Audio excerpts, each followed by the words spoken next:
बिझनेसची ग्रोथ आहे ना ती ऍक्सिडेंटल नसते. तुम्ही आता गेल्या काही 10 वर्षांमध्ये काही नवीन कंपन्या ऐकल्यात का हो, ज्याच्या अगोदर ऐकल्यात नव्हत्या?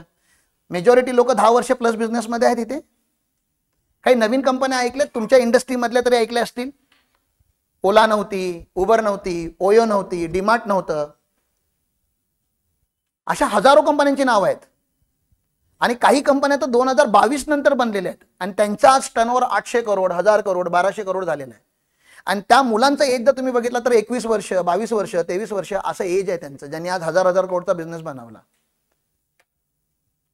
हा त्यांचं लक असेल, दे आर लकी. ते खूप शिकलेले असतील.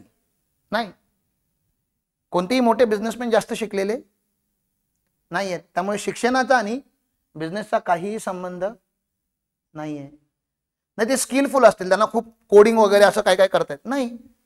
ज्याला कोडिंग येत नाही तो कोडर अपॉइंट करतो, हायर करतो, पार्टनरशिप घेतो, किंवा त्याची गर्लफ्रेंड असते कोडिंग करणारी. त्यांनी ते सगळं क्रॅक केलं जे ट्रेडिशनल बिझनेसने क्रॅक करू नाही शकले. मग बिझनेस कधीच ना ऍक्सिडेंटने कधीच ग्रो होत नाही, कधीच नाही होऊ शकत, कधीच नाही बनत. ऍक्सिडेंटल सक्सेस कोणालाच नाही भेटत बिझनेसमध्ये. ऍक्सिडेंटल फेलियर मिळू शकतो, तुमचा बिझनेस फेल होऊ शकतो, किंवा बाय डिफॉल्ट फेल होणार हे पण मी तुम्हाला सांगतो. सक्सेस पाहिजे असेल तर तुमच्याकडे काय असायला पाहिजे, खूप क्लिअर विजन असायला पाहिजे. सर माझ्याकडे टीम येत नाही, कारण की आजचा पुढचा प्रॉब्लेम तो आहे. तुमचा विजन तरी तुम्ही तुमच्या टीमला सांगितलंय का?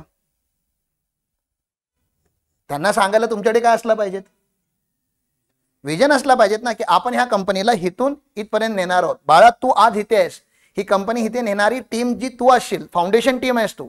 जर तू माझ्याबरोबर चाललास तर तू पण इथून इथपर्यंत जाणार. बिझनेस एक झाड आहे, आपण या झाडाची सगळी वेल आहोत. वेल ऑटोमॅटिकली वरती नाही जाऊ शकत. झाड ग्रो झालं तर वेल त्याच्या पाठीपाठी मागे ग्रो होऊ शकते. म्हणजे माझी ग्रोथ आणि बिझनेसची ग्रोथ ह्या दोन वेगळ्या वेगळ्या ग्रोथ नाहीये. प्रत्येक एम्प्लॉयला स्वतःला ग्रो व्हायचं आहे, पण एम्प्लॉय कधी ग्रो होऊ शकतो, ज्यावेळी कंपनी ग्रो होऊ शकते. मग हे काम कोणाचं? एम्प्लॉयला कंपनीचा विजन समजावून सांगण्याचं काम कोणाचं? असा हा वाला योगा करायचा आज जरा प्लीज. हा योगा समजला का?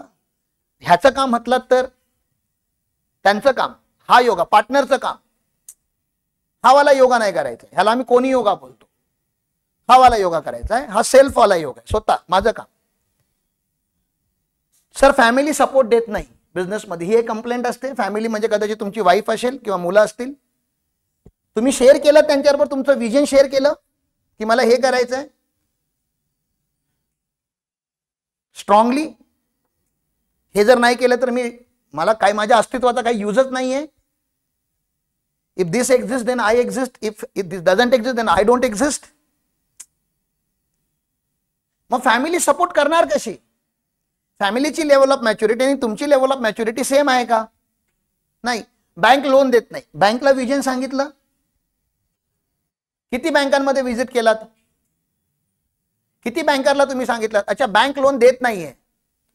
मग इन्व्हेस्टरकडे गेलात, सर इन्व्हेस्टर इन्व्हेस्ट नाही करत आहे.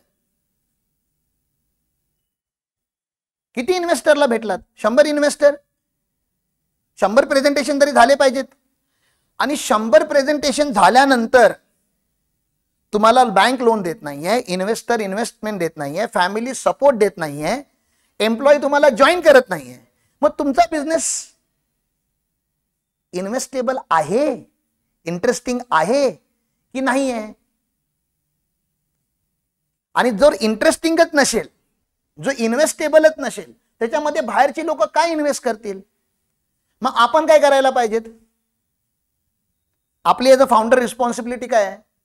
आपला बिझनेस आपण असा बनवायला पाहिजे जिथे बँक लोन देऊ शकते, इन्व्हेस्टर इन्व्हेस्ट करू शकतो, एम्प्लॉई राहू शकतात माझ्याकडे, आणि फॅमिली माझी फुल 100% लेवलला जाऊन आम्हाला सपोर्ट करू शकते.